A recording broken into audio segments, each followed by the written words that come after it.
Hi, it's Ivy Slater.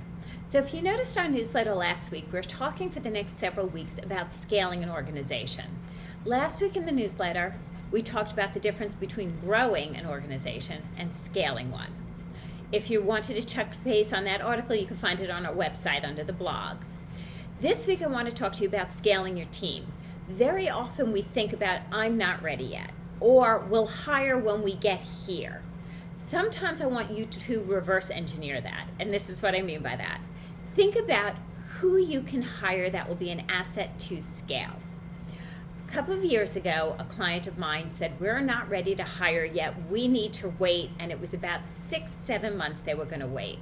Well, 6-7 months later, people were underwater, lack of productivity, lack of billing, so many things were going on, and they're like, oh, Ivy, we should have hired when we discussed it.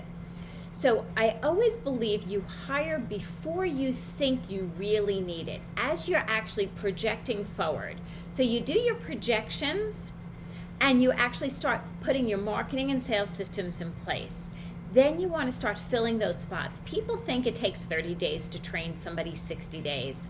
To really get somebody up to speed well is a 3 to 6 month process, depending upon the role, the responsibility, the role, the industry, and previous experience. So if you're looking to scale your organization, one of the key things to look at is your team. Who will you be needing to hire?